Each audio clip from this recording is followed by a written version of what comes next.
Welcome back to Vinny's Aquatics. Guys, we're almost at 900 subscribers. I am so thankful to each and every one of you. And this is me after the first live stream. I want to thank everybody who showed up. I had such a great time. I'll let you know when the next one is. Like I said, I'm not going to do them every day, but I'm thinking every other week. What do you think about that? Leave a comment down below. Okay, so I had an idea. I want to do a new series. I want to do it once a month. I think I want to make it a live stream, but I'm not sure. Let me know in the comments down below. I want to call it Vinny's Aquatic Mysteries, and we're going to deal with all kinds of mysteries to deal with the water. The Loch Ness Monster, the Bermuda Triangle, the Philadelphia experiment, the kraken, anything we find interesting.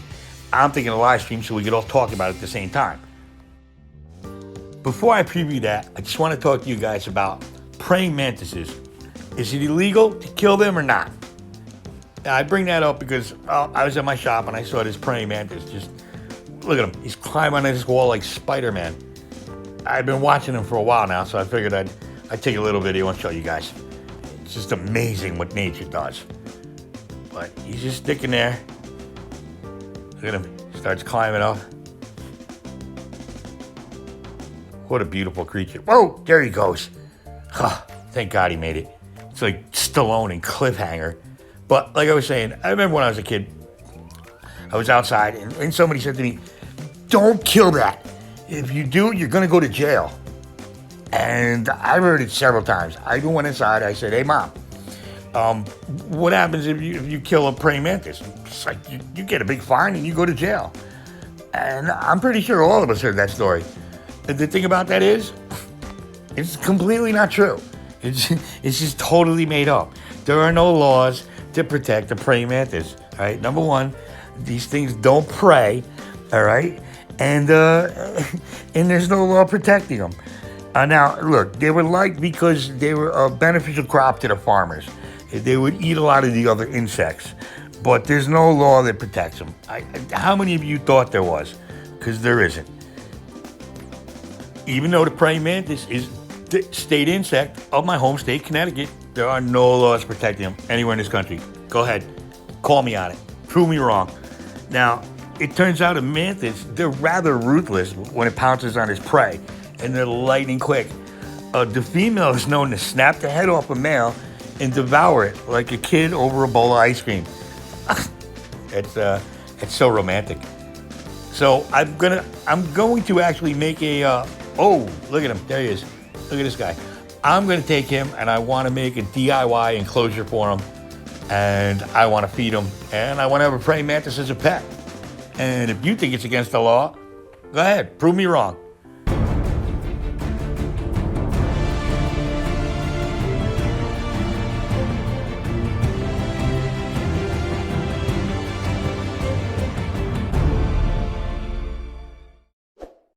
Do me a favor. Hit that like button, hit the subscribe button and smash the notification bell. Thank you. All right, it's time for Vinny's Aquatics Shoutouts. I've been slacking here, so let me get to a couple. The first shoutout is to my good friend, Joseph's Tropical Tanks. He just broke over 200. I think you guys should go check him out. He's doing some really good things. It's a well-rounded channel. All right, he's not stuck in a niche. You can definitely go check him out. Subscribe, support this guy. Let's get him to 300 subscribers next. That's Joseph's Tropical Tanks. Now the next one I'm going to do, this is my brother from India, Aquafish World, Assam, India.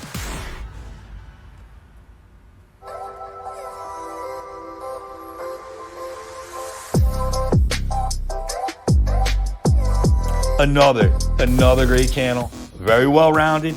You got to go see my buddy's channel. Go subscribe. Let's take this family worldwide. And that's my brother from India, Aquafish World, Assam, India. Go check him out. So here's a preview of my new series, Vinny's Aquatics, Aquatic Mysteries. I wonder if you guys are interested in this at all. The first mystery we're going to talk about, Japan's Atlantis. Yes, this is an island. It lies near the southern tip of Japan, and a local diver, he first noticed these formations in 1986. The district formally owns the formations, but tourists and researchers can dive anytime they want at the site. Now, there's controversy around this, but come on, let's be honest, there's controversy around everything these days. But scientist Robert Scotch, a professor of science and mathematics at the Boston University, who's had many dives at the site, says he's not convinced that any of the major features or structures are man-made. The steps, the terraces, he thinks they're all natural. Now, he says it's basic geology for sandstones, which tend to break along planes and give you those very straight edges, particularly in an area a lot of faults and tectonic activity. Okay, now look at what you're seeing on the screen. Okay, Robert Scotch, no offense to you, professor of science and mathematics at Boston University, but you're out of your mind. What's wrong with you? You really think this happened naturally? You think all this stuff just happened? Look at that sharp corner right there. You all think that happened naturally? Sir, there's something wrong with you. Just stop it. All right, this is not natural. Now, so I took a trip over to Graham Hancock's site. He's in the megaliths, okay? He's the best at it that I know of. And the belief of Masaki Kimura, a marine geologist at the university in Japan, he's been diving this site. He's been measuring its formations for 15 years now, right? And each time he returns to the dive boat, he says he's convinced more than ever that below him rests the remains of a 5,000-year-old city. Now, I'm even going to go on further. I think it's older than that. I think it's 7,000 to 10,000 years old, and this was built at the same time the Great Pyramids. But that's my opinion. I'm just a guy on the internet. Now, Kimura says the largest structure looks like a complicated, monolithic stepped pyramid that rises from the depths of 25 meters, which is 82 feet.